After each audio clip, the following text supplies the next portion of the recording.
Well, today marks what would have been the end of the second lockdown imposed on residents of Melbourne and the Mitchell Shire. Unfortunately, of course, we're in stage 4 rules now. Many Victorians still have over a month to go before being released from the tough restrictions imposed under the Andrews government's state of emergency. And if Daniel Andrews has any say, this state of emergency might go on indefinitely.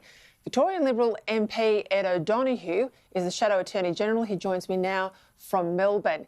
Thank you for your time, Ed O'Donoghue. Victoria, as we know, I just said, state of emergency. That's due to expire on September 13, and the state of disaster, there's two separate rule-making thresholds there. That's due to expire on September 2. Now, beyond these restrictions, which we all find very difficult in terms of personal liberty, take us through some of the other special powers that they get via the state government declarations. Well, Daniel Andrews has at his disposal unparalleled powers. The Parliament has been sidelined.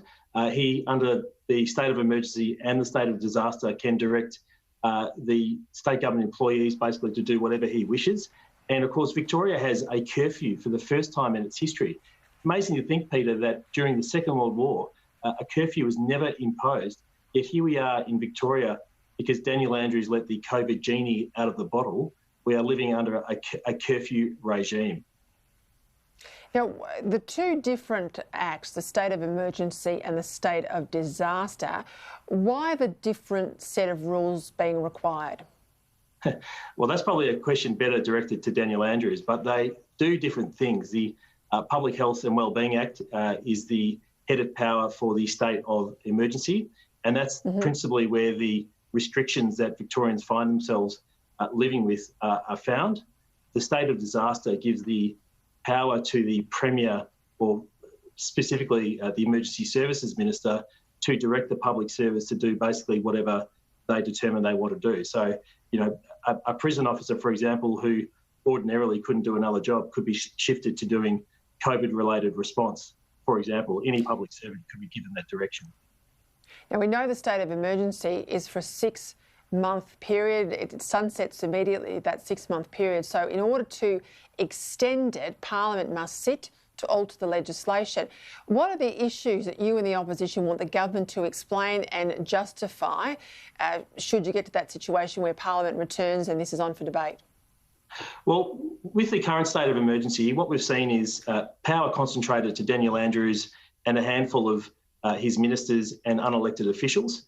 Under that regime, we've seen the contract tracing being an absolute disaster, the hotel quarantine fiasco, and a very secretive approach. It's taken a separate inquiry to actually have the genomic testing that the government's been sitting on for months actually released to the community.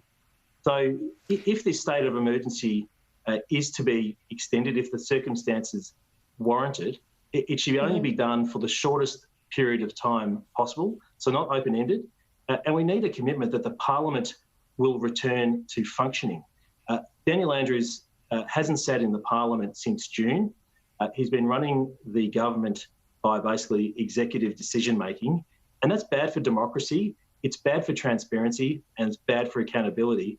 And we'll never know, Peter, whether that form of government we currently have helped contribute to some of these areas that have had such enormous consequence in economic loss and lives lost. Well, just on that, we'll know if there was a fair and income inquiry. We know that the current inquiry, some people call it a judicial inquiry. It's not.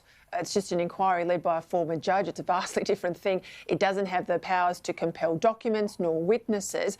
Do you support a royal commission? Is that what you want to see once we're through, I guess, the acute phase of this pandemic in Victoria, to find out really, once and for all, what went wrong, what was avoidable, what was foreseeable, and what was just the case of dealing with something that was urgent and, you know, forgivable, I guess? Well, Peter, one thing Victorians deserve at a minimum for wearing this enormous cost, these enormous burdens, these unprecedented restrictions on liberty, is to know the truth. And if this inquiry can't get to the bottom of the truth, then all other avenues need to be pursued. So I've got an open mind about the prospect of a Royal Commission in the future. I want this inquiry to work. I want it to get to the bottom of these questions that Victorians have. But if it can't, well then we have a legitimate expectation and a legitimate right to know the facts.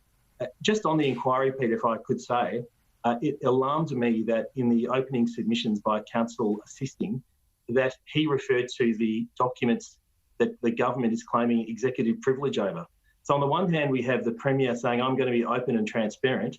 And then on the other hand, we have a process by which confidentiality over vast numbers of documents, presumably critical, sensitive, central documents, confidentiality has been claimed. It's simply not good enough, and the facts must be revealed.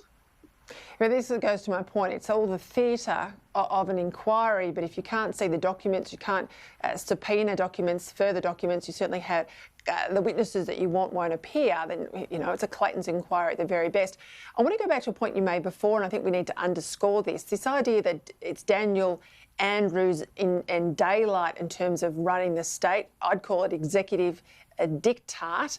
We know that a couple of months ago, or late on a Friday, the Premier established this new smaller governing cabinet. They all rushed over to the governor at Government House. They got sworn in long before anyone in the media really knew about it. Now, what is this new governing body? And it doesn't appear to be very democratic or transparent in terms of what Victorians would normally expect. Absolutely, Peter. We have a gang of 8 that is the executive government of Victoria, 8 ministers, each with responsibility for their own super departments, and it appears that the other members of cabinet have been sidelined.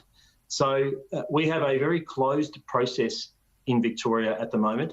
Parliament in the lower house not sitting, the majority of cabinet sidelined, and a lack of transparency and a lack of accountability about the decision-making processes of government. I think, Peter, if I could say, I've never heard Daniel Andrews say more words and say less than I have in the last 3 or 4 months. He gives these daily press conferences, but he doesn't actually tell very much.